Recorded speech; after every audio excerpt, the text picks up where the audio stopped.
శ్రీమాత్రే నమ. జయ గురు దత్తాత్రేయ నమ. ఈ వీడియోలో మనం కన్యా రాశి వారికి సెప్టెంబర్ 1వ తారీఖు నుంచి 15వ తారీఖు మధ్యలో జరగబోయే పక్ష ఫలితాలు పరిశీలించినప్పుడు మరి కన్యా రాశి వారికి ఈ పక్షంలో మిశ్రమ ఫలితాలు కనబడుతూ ఉంటాయి. ఇంచుమించుగా సెప్టెంబర్ 13 వరకు రాశియందు సంచరిస్తున్నటువంటి కుజగ్రహం ఈ రాశియందు ఉన్నవారు ఏదో ఒక కంట్రావర్సీలో ఏదో ఒక వివాదాలు విభేదాల్లో ఉండడం జరుగుతూ ఉంటుంది. కొంతమంది ఈ సమ్మె చేయడం అది జరుగుతూ ఉంటుంది. కొంతమందికి యజమాన్యంతో విభేదాలు రావడం జరుగుతూ ఉంటుంది. కొంతమంది ఉద్యోగం అది మానేసి వేరే ఉద్యోగం కోసం ప్రయత్నం చేయడం, లేదంటే పాత వృత్తిని మానివేసి కొత్తగా స్వతంత్రంగా ఏదో చేసుకోవాలనే ఆలోచనలతో వారిని వాళ్ళు సంస్కరించే ప్రయత్నంలో చాలా హడావుడిగా చాలా తొందరగా నిర్ణయాలు తీసుకోవడం, చాలా బిజీగా కనబడడం జరుగుతూ ఉంటుంది. కొన్ని సందర్భాల్లో అధికారుల యొక్క ఒత్తిడి కానీ, రుణదాతల ఒత్తిడి కానీ, బంధువుల యొక్క టెన్షన్ వల్ల జాతకుడు చాలా స్ట్రగుల్ పడడం జరుగుతూ ఉంటుంది. సో ఏదైనా ప్రశాంతంగా ఆలోచించి నిర్ణయం తీసుకోవడం మంచిది తప్ప ప్రస్తుతం ఉన్నటువంటి పరిస్థితుల్లో ఏదో ఒకటి పెట్టుబడి పెట్టి ఏదో ఒక సంస్థను టేకప్ చేసి తొందరపడి నిర్ణయాలు తీసుకోవడం వల్ల చాలా అనర్థాలు విభేదాలు వచ్చే అవకాశం ఉంది. కాబట్టి ఈ పక్షం అంతా కూడా మీరు ఎటువంటి నిర్ణయం తీసుకోకుండా కొంతకాలం పాటు వెయిట్ చేస్తే మీ సమస్యలు దానికవే పరిష్కారం అవ్వడం జరుగుతూ ఉంటుంది. అంటే ఒక పక్క రాశియందు కన్యా రాశికి అత్యంత పాపగ్రహం కుజగ్రహం. అటువంటి కుజుడు రాశిలో సంచరించడం వల్ల జాతకుడు విపరీతమైనటువంటి కోపానికి టెన్షన్కి గురవుతూ ఉంటాడు. కొంతమంది చిన్న చిన్న ప్రమాదాలు లాంటివి జరగడం కానీ, స్టమక్ సంబంధించిందో అనారోగ్య సమస్యలు లాంటివి రావడం కూడా జరుగుతూ ఉంటాయి. పైపెచ్చు ఈ రాశి పైన శని యొక్క దృష్టి కూడా పడుతుంది. ఆ ప్రభావం వల్ల చేసిన పనే పదే పదే చేయవలసి రావడం, ఎంత కష్టపడ్డా కూడా పని పెండింగ్ అయిపోవడం, అధికారుల వల్ల విభేదాలు, ఇవన్నీ కూడా జాతకుడికి వృత్తిపరమైనటువంటి ఇబ్బందులు. అటు మీరు శ్రామికుడిగా ఉన్నా, కార్మికుడిగా ఉన్నా, చిన్నపాటి యాజమానిగా ఉన్నా, లేదంటే మీరు ఒక సంస్థని నిర్వహిస్తున్నా, ఒక కన్సల్టింగ్ అయినా, ఏదైనా కొన్ని అనుకోని విభేదాలు, కొన్ని కాంట్రవర్సీ చికాకులు మీపై వచ్చే అవకాశాలు ఉన్నాయి. కాబట్టి చాలా జాగ్రత్తగా వ్యవహరించండి. ఏదైనా ఒకటి పర్ఫెక్ట్గా ఉంటే మాత్రం మంచిది. ఇక అనుకూలించే గ్రహం అయితే శుక్రగ్రహం. మనకి సెప్టెంబర్ 14 వరకు కూడా శుక్రుడు లాభస్థానంలో ఉన్నాడు. ఒక విధంగా ధనాధిపతి లాభస్థితి. ఏదో విధంగా సమయానికి ధనం ఇవ్వడానికి మీ కుటుంబ సభ్యులు రెడీగా ఉంటారు.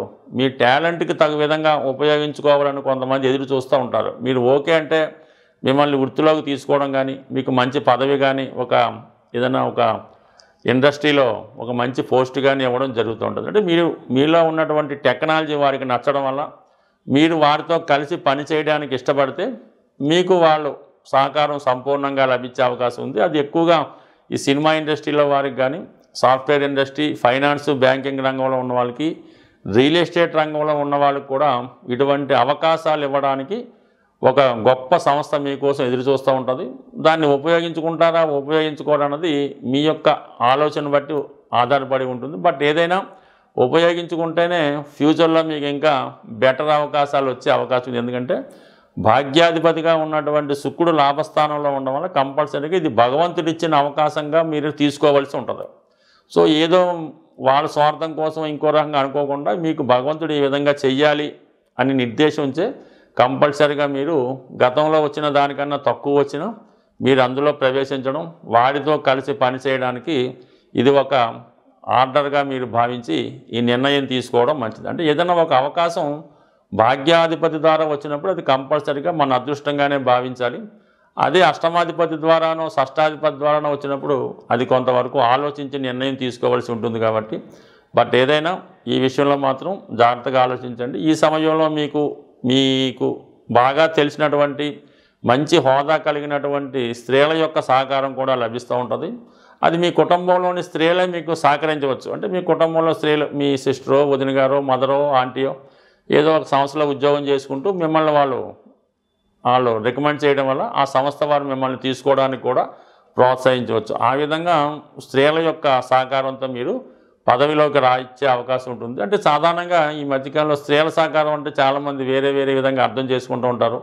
అలా కాకుండా స్త్రీ అంటే ఒక దేవతగానో ఒక తల్లిగానో భావిస్తే మీకు ఆ ఫలితం వస్తుంది తప్ప, మీరు వేరే విధంగా ఆలోచిస్తే మాత్రం ఫలితం కూడా వేరే విధంగా ఉంటుంది తప్ప, ఏదైనా మీరు ఒక సంస్కారవంతంగా ఆలోచించినప్పుడు కంపల్సరిగా మరి అమ్మవారి యొక్క కృప మీకు సర్వదా లభిస్తూ ఉంటుంది. 6వ స్థానంలో ఉన్నటువంటి రాహు కంపల్సరిగా ఎన్ని విపత్తులు ఎదురైనా దాని నుంచి బయటపడడం జరుగుతుంది. అటువంటి శత్రువు ఎంత గొప్పవాడైనా ఎంత వాడైనా మీకు విజయం మీకే లభించే అవకాశం ఉంది. ప్రస్తుతం ఒక పరిశ్రమ ఎదుర్కొన్నటువంటి సంక్షోభం మరి అతి తొందరలో సక్సెస్ఫుల్గా బయటపడడం జరుగుతూ ఉంటుంది. అందులో ఉన్న అందరికీ కూడా మంచి రోజులు మంచి వేతనం 100% రావడం జరుగుతూ ఉంటుంది. బట్ ఏదైనా మీ యొక్క ప్రయత్నంలో మీ యొక్క పోరాటంలో మీదే విజయం లభిస్తుంది. గొప్పవారంతా కూడా మీకు సరెండర్ అయి మీతో పనిచేయించుకోవడానికి సిద్ధంగా ఉంటారు. బట్ ఏదైనా కన్యారాశి వారు ఆలోచన, టాలెంటు, తెలివితేటలు ఉన్నప్పుడు కూడా అది ఇతరులకు ఉపయోగించడం వల్ల వాళ్ళు చాలా వరకు మేలు పొందుతూ ఉంటారు. మీ యొక్క తెలివితేటలు, మీ యొక్క విద్వత్తు, మీ టాలెంట్ మీ కొరకు మీరు మాత్రమే ఉపయోగించుకుంటే మీకు మీరే హీరోలుగా మారే అవకాశం ఉంది.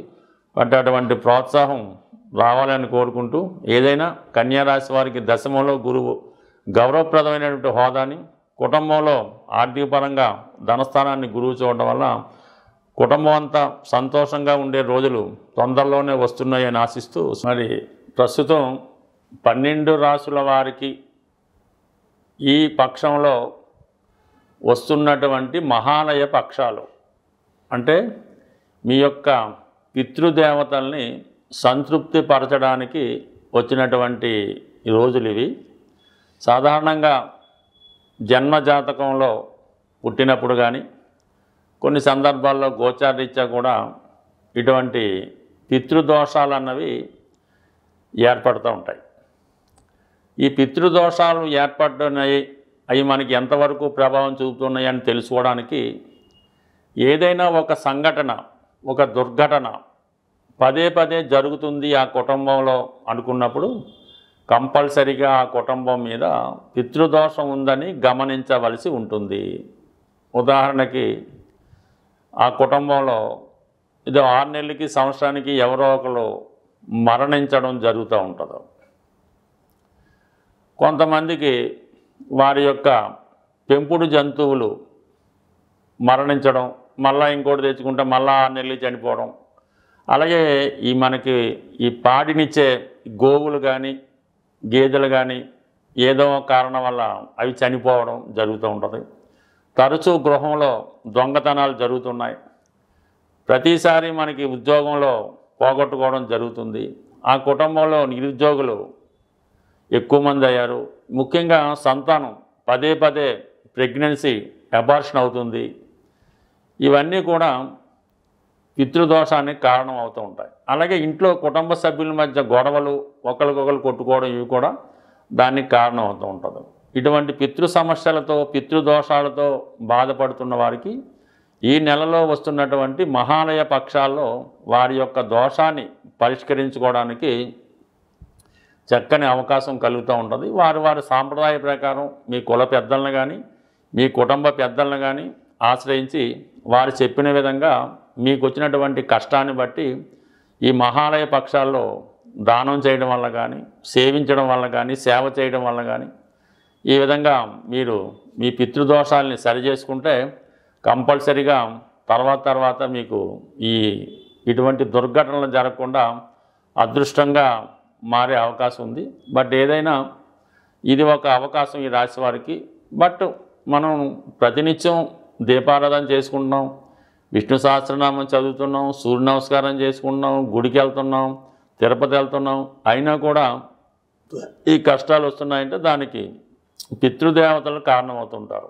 మన వంశాన్ని, మన గోత్రాన్ని రక్షించేదే ఈ పితృదేవతలు. మామూలు దేవతల్లాగే ఈ పితృదేవతలు అంటే వీటి కోసం పూర్తిగా తెలుసుకోవాలంటే పెద్దలు చెప్పినటువంటి వీడియోలు, అంటే మన చాగంటి కోటేశ్వరరావు గారు మొదలగు వారు చెప్పినటువంటి వీడియోలు విపులంగా ఉంటాయి. అవి తెలుసుకోవడం వల్ల మీకు అది ఏ విధంగా దాని నుంచి బయటపడవచ్చు కూడా తెలుసుకోవచ్చు. మరి కొద్దిపాటి పరిజ్ఞానంతో చెప్తున్నట్టు మాలాంటి వాళ్ళు ఏదో పరిహార నిమిత్తం అంటే జ్యోతిష్ శాస్త్రంలో వచ్చినటువంటి కష్టాలకి ఏది పరిహారం అన్నది తెలుసుకొని మీకు ఈ రిపీటెడ్గా వచ్చిన కష్టాలకి ఈ మహాలయ పక్షాల్లో ఈ తగిన పరిహారం చేయడం వల్ల మీకు కంపల్సరిగా ఈ దోషాల నుంచి బయటపడి మరి చాలా ఆనందంగా సంతోషంగా ఉంటారని ప్రార్థిస్తూ నమస్కరిస్తూ స్వస్తి.